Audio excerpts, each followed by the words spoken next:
ஏர்போர்ட்டில் வந்து ட்ராப் பண்ண வந்து கிளம்பிடுறது அப்படின்னு இந்த ஏர்லைன்ஸோடைய ஆப் விவோ ஆப் பற்றி தனியாகவே நான் ஒரு வீடியோ போட்டிருக்கேன். $40 கிட்ட நம்ம பே பண்ணோம். 25 kg நாங்கள் வந்து அந்த ரெஜிஸ்டரில் இருக்கவங்க கிட்ட வந்து நான் சொன்னேன், வரைக்கும் நம்ம பேரண்ட்ஸ் வந்து அவங்க கூடயே இருக்கலாம், நடுவில் போகக்கூடாது. ஹாய், எல்லோரும் எப்படி இருக்கீங்க? இன்றைக்கி வந்து என் டாட்டர் வந்து ஊருக்கு போகிறாங்கங்க, நெதர்லாண்ட்ஸ் போகிறாங்க. அவங்கள கொண்டு போய் ஏர்போர்ட்டில் வந்து ட்ராப் பண்ணுறதுக்காக போயிட்டுருக்கோம். இப்போ நாங்கள் அவங்க வந்து கத்தார் ஏர்வேஸில் போகிறாங்க. அவங்களுடைய ஃப்ளைட் வந்து 11:25. ஸோ இன்டர்நேஷ்னல் ட்ராவல்னாலே நம்ம ஒரு 3 ஹவர்ஸ்க்கு முன்னாடி ஏர்போர்ட்லேயே இருக்கிறது. 3 ஹவர்ஸ்ன்றது 3.5 ஹவர்ஸ்க்கு முன்னாடி கூட இருக்கலாம், ஒன்றும் தப்பே கிடையாது. எவ்வளோ ஏர்லியாக போகிறோமோ அவ்வளோக்கு அவ்வளோ நல்லது. அதனால் வந்து நாங்கள் வந்து பிளான் பண்ணிவிட்டு லைக் ஒரு 7 o'clock நம்ம வந்து கிளம்பிடுறது அப்படின்னு முடிவு பண்ணிட்டோம். எங்கள் வீடு வந்து வெஸ்டர்ன் சபப்பில் இருக்குது. நம்ம வந்து துலமரைன் ஏர்போர்ட்டுக்கு போகிறதுக்கு மினிமமாக 40 minutes ஆகும். ஸோ கூகுள் மேப்பில் வந்து செக் பண்ணோம், ஏதாவது வழியில் வந்து ரோடு ஒர்க் நடக்குதா, ஏதாவது டிராஃபிக் ஜாம் இருக்குதா அப்படின்னு சொல்லிட்டு. எதுவும் இல்லை. ஒரே ஒரு இடத்துல வந்து ரோடு ஒர்க் பண்ணுற மாதிரி காமிச்சிது.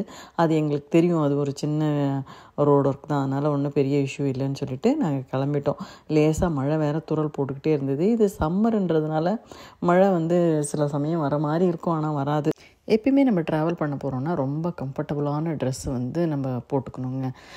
யார் என்ன நினைப்பாங்க, எப்படி இருக்கும் அப்படின்றதுக்கு பதிலாக நம்ம வந்து அப்பீரன்ஸ்க்கு வந்து நல்லாவும் இருக்கணும், அதே சமயத்தில் வந்து ரொம்ப கம்ஃபர்டபுளாக நம்ம வந்து ஈஸியாக ஃபீல் பண்ணுற மாதிரி இருக்கணும்னு நம்ம போட்டுக்கிற ட்ரெஸ்ஸு ட்ராவல் அப்போ. கையில் ஹேண்ட்பேக்கில் வந்து நம்ம கட்டாயம் வந்து மாய்ஸ்சரைசரு, லிப் பாமு அந்த மாதிரி நம்ம வந்து, ஏன்னா ஃப்ளைட்டில் வந்து நம்ம ஸ்கின் வந்து ரொம்ப வந்து ட்ரை ஆகிடும். அதனால் அதை வந்து நம்ம கொஞ்சம் மாய்ஸ்சராக வைக்கிறதுக்கு என்னெல்லாம் எடுத்துக்கணுமோ அதெல்லாம் வந்து கையில் ஒரு சின்னதாக ஹேண்ட்பேக் மாதிரி வச்சு அதில் நம்ம எடுத்துக்கணும். 24 hours ஃப்ளைட் ட்ராவல் அப்படின்றதுனால கட்டாயம் பவர் பேங்க் எடுத்துக்கணுங்க. பவர் பேங்க்கை வந்து நம்ம வந்து ஹேண்ட் லக்கேஜில் வச்சுக்கணும், செக்இனில் போடக்கூடாது. சப்போஸ் நீங்கள் வந்து இந்த பிபி செக் பண்ணுற மிஷினு இல்லைனா வந்து நம்ம சுகர் செக் பண்ணுற மிஷின் அந்த மாதிரிலாம் ஏதாவது டிவைஸ் வச்சுருக்கீங்க அப்படின்னா அதில் பேட்ரி இருக்கும். ஸோ அதுவும் நீங்கள் வந்து ஹேண்ட் லக்கேஜில் தான் வச்சுக்கணும். மெல்பர்ன் ஏர்போர்ட்டில் 4 டெர்மினல் இருக்குங்க. ஸோ நம்ம வந்து நம்ம செக்இன் பண்ணும்போதே நம்மளுடைய டெர்மினல் எதுன்றதை நம்ம பார்த்துக்கணும். ட்ராவலுக்கு நமக்கு நிறைய ஐட்டம்ஸ் தேவைப்படும் போதே ஒரு நெக் பில்லோவும் தேவைப்படும். அது வந்து நீங்கள் வந்து உங்களுடைய ட்ராலி இல்லை உங்களுடைய ஹேண்ட் லக்கேஜில் வந்து நீங்கள் வந்து டக் பண்ணுற மாதிரி அந்த பட்டன் சிஸ்டம் அதோடய இருக்க மாதிரி பார்த்து வாங்குங்க, இல்லைன்னா அது மிஸ் ஆகி போயிடும். ஏர்போர்ட்டில் எல்லா பொருளும் கிடைக்கும், ஆனால் நமக்கே தெரியும் அங்கே ரொம்ப காஸ்ட்லியாக இருக்கும்னு சொல்லிட்டு. ஸோ நீங்கள் டொமஸ்டிக் ஃப்ளைட்டில் தான் ட்ராவல் பண்ண போகிறீங்கன்னா ஒரு 2 ஹவர்ஸ்க்கு முன்னாடி போயிட்டால் போதும். ஒன்லி இன்டர்நேஷ்னல் ட்ராவல்னால் மட்டும்தான் நம்ம 3 ஹவர்ஸு இல்லை மோர் தென் 3 ஹவர்ஸ்க்கு, ஏன்னா நிறைய ஃபார்மாலிட்டிஸ் வந்து நம்ம பண்ண வேண்டியது இருக்குன்றதுனால நம்ம முன்னாடியே போக வேண்டியது இருக்குது. ஸோ நமக்கு ஒரு 48 ஹவர்ஸ்க்கு முன்னாடியே நமக்கு வந்து வெப் செக்இன் பண்ண சொல்லி மெயில் வந்துடும். கட்டாயம் வெப் செக்இன் பண்ணிவிடுங்க. அது வந்து இங்கே மெல்பர்ன் ஏர்போர்ட்டில் வந்து உங்களுக்கு அது ரொம்ப யூஸ்ஃபுல்லாக இருக்கும். ஏன்னா வந்து அங்கேயே கொடுத்துருப்பாங்க. நம்ம சில ஏர்லைன்ஸில் வந்து வெப் செக்இன் ஆல்ரெடி பண்ணியிருந்திங்கன்னா அது வேறு க்யூவில் வந்து நிற்க சொல்லுவாங்க. ஸோ நம்ம இன்னும் கூட கொஞ்சம் ஈஸியாக நம்ம வந்து மூவ் ஆன் பண்ணுறதுக்கு ஈஸியாக இருக்கும். எனக்கு தெரிஞ்ச ஒரு முக்கியமான விஷயம், நம்ம எந்த ஏர்லைனில் ட்ராவல் பண்ண போகிறோமோ அந்த ஏர்லைன்ஸோடைய ஆப்பை வந்து ஃபஸ்ட்டு டவுன்லோட் பண்ணிக்கோங்க. அப்போ தான் வந்து அவங்க வந்து ரியல் டைமில் அவங்க கொடுக்கக்கூடிய என்னென்ன அப்டேட்ஸ் வந்து நம்ம உடனே பார்த்துக்க முடியும். இப்போ எல்லாருமே நம்ம வந்து எல்லாமே மொபைலில் வந்து நம்ம வந்து டிஜிட்டல் காப்பீஸாக தான் எல்லாமே காமிச்சிக்கிட்டு இருக்கோம். ஃபிசிக்கல் காப்பீஸ் எதுவுமே நம்ம காமிக்கிறது இல்லை, like boarding pass, ticket, visa எதுவுமே. பட் கொஞ்சம் பெரியவங்க வயசானவங்க யாராவது போகிறாங்க அப்படின்னா நான் ஒரு பிரிண்ட் அவுட் எடுத்து அதை வந்து ஒரு டிரான்ஸ்பரண்ட் கவரில் போட்டு கொடுத்துட்டீங்க அப்படின்னு சொன்னால் அவங்க வந்து இந்த ப்ரொசீஜர்ஸ் பண்ணும்போது ரொம்ப ஈஸியாக இருக்கும். நீங்கள் எந்த வீசாவில் இருந்தாலும் விவோ ஆப்பு கட்டாயம் நீங்கள் வந்து மொபைலில் வச்சுக்கோங்க. அப்போ தான் வந்து நீங்கள் ஒரு எமர்ஜென்சினால் வந்து உங்களுடைய வீசாவை வந்து நீங்கள் டவுன்லோட் பண்ணுறதுக்கு ரொம்ப ஈஸியாக இருக்கும். ஆல்ரெடி நீங்கள் டவுன்லோட் பண்ணியிருந்தீங்கன்னா உங்கள் வேலெட்டில் சாம்சங்னாலும் சரி இல்லை ஆப்பிள் ஃபோன்னாலும் சரி உங்கள் வேலெட்டில் நீங்கள் சேவ் பண்ணி வச்சுக்கோங்க உங்கள் வீசா காப்பியை. விவோ ஆப் பற்றி தனியாகவே நான் ஒரு வீடியோ போட்டிருக்கேன். ஸோ உங்களுக்கு எப்போயாவது டைம் இருந்ததுன்னா அதை செக் பண்ணிக்கோங்க. ஏன்னா நம்ம எந்த வீசாவில் இருந்தாலும் இங்கே வந்து நம்ம ஃபார்மாலிட்டிஸ் பண்ணும்போது அவங்க கேட்குற வீசா காப்பி வந்து நம்ம விவோலேருந்து டவுன்லோட் பண்ணது தான் நம்ம யூஸ் பண்ணணும். எல்லோரும் சொல்லுவாங்க தண்ணி பாட்டில் வச்சுக்கவே கூடாது அப்படின்னு சொல்லிட்டு. அப்படிலாம் ஒன்றும் இல்லைங்க. தண்ணியே இல்லாத எம்டி பாட்டில் வந்து நீங்கள் வந்து உங்கள் பேக்கில் சைட்லேயோ இல்லை உங்கள் ஹேண்ட் லக்கேஜில் எங்கேயாவதோ நீங்கள் வந்து ஒரு எம்டி பாட்டில் தாராளமாக வச்சுக்கலாம். நம்ம ப்ரொசீஜர்ஸ்லாம் முடிச்சுட்டு ஒரு 2 hours கிட்ட நம்ம அங்கே சும்மா தான் உட்காந்துருப்போம்.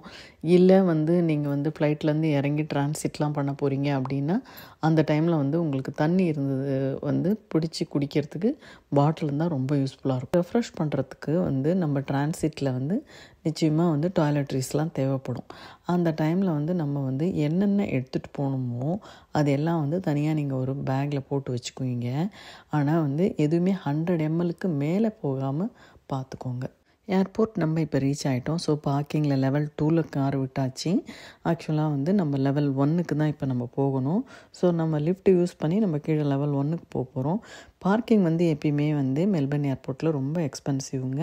ஆக்சுவலாக நம்ம ட்ரைவ் பண்ணிகிட்டே வந்து கார்டை ஸ்வைப் பண்ணி நம்ம வந்து பார்க்கிங் பே பண்ணுறத விட ஆன்லைன் ரேட்ஸ் வந்து ரொம்ப சீப்பராக இருக்கும். நம்ம யூஸ் பண்ண பார்க்கிங் ஹவர் பார்த்திங்கன்னா ஜஸ்ட் 1.5 hour தாங்க.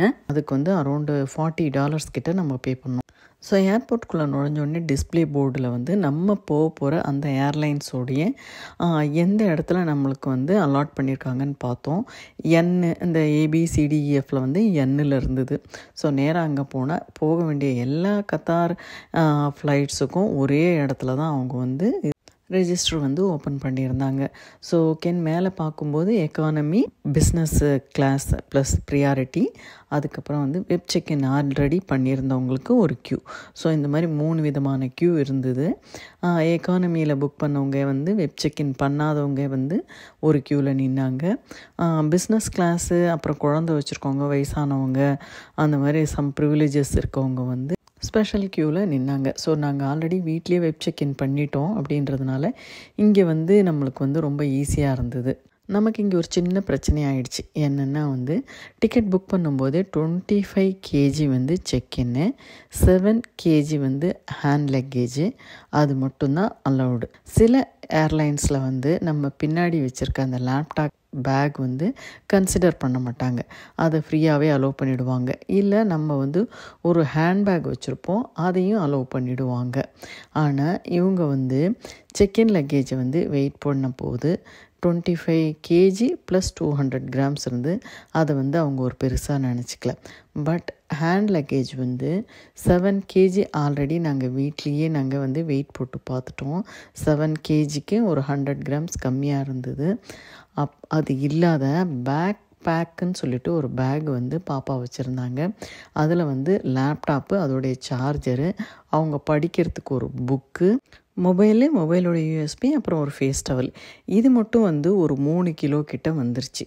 ஸோ ஆல்ரெடி 7 kg + 3 kg வந்து 10 kg, அதாவது 10 kg அண்ட் ஆட் வந்துருச்சு.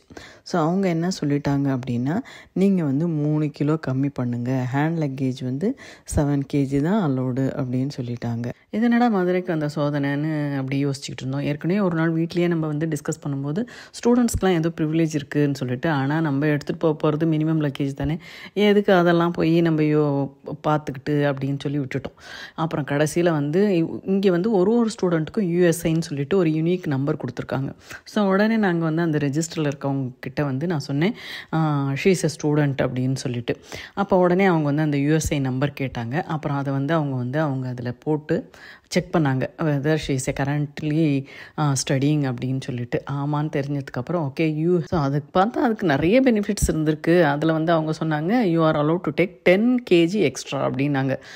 நம்மக்கிட்ட இருக்கிறது 3 கிலோ தானே, புட்டிடா இந்தடா பேக்கில் வெயிடா அப்படின்னோடனே அந்த டைமில் தான் இன்னொரு சிக்கல் என்னென்னா வந்து நான் ஹேண்ட் லக்கேஜுக்கு லாக் போடலை. இது 3rd டைம் இந்த எக்ஸ்பீரியன்ஸ். ஆல்ரெடி சென்னையிலேருந்து வரும்போது மலேசியா ஏர்லைன்ஸில் வந்து ஹேண்ட் லக்கேஜ் வந்து செக்இன்லேயே போடுனாங்க. அப்பயும் வந்து லாக் பண்ணாமே தான் போட்டு அனுப்பினேன். அதுக்கப்புறம் எங்கள் அத்தை வந்து இங்கே மெல்பர்ன் டு சென்னைக்கு ரிட்டர்ன் போகும்போது அவங்க கையில் வந்து எக்ஸ்ட்ராவாக வந்து வெயிட் வேண்டாம் அப்படின்னு சொல்லிட்டு அவங்களுடைய ஹேண்ட் லக்கேஜை செக்இனில் போட சொன்னாங்க. அப்பையும் லாக் போடாத தான் போட்டு அனுப்பணும். இப்போ இது பார்த்தா இதுவும் அதே மாதிரி தான். இதுலேருந்து நமக்கு என்ன தெரியுதுன்னா, ஹேண்ட் லக்கேஜுக்கும் ஒரு குட்டி சேஃப்டி லாக்கு வந்து போட்டுடுறது ரொம்ப நல்லதுன்னு தோணுது. ஸோ நீங்கள் எந்த ஏர்லைன்ஸில் ட்ராவல் பண்ண போகிறீங்களோ அந்த ஏர்லைன்ஸில் கொடுத்துருக்கக்கூடிய எல்லா ரூல்ஸ் அண்ட் ரெகுலேஷன்ஸையும் வந்து படிக்க முடியலைனாலும் முக்கியமான விஷயத்துங்களை வந்து நம்ம தெரிஞ்சுக்கிறது ரொம்ப நல்லது. ஸோ நம்ம இந்த ஏர்போர்ட்டில் வந்து அவங்களோட டிபார்ச்சர் பண்ணுற அந்த இடம் வரைக்கும் அவங்க கூடயே நம்ம போகலாங்க.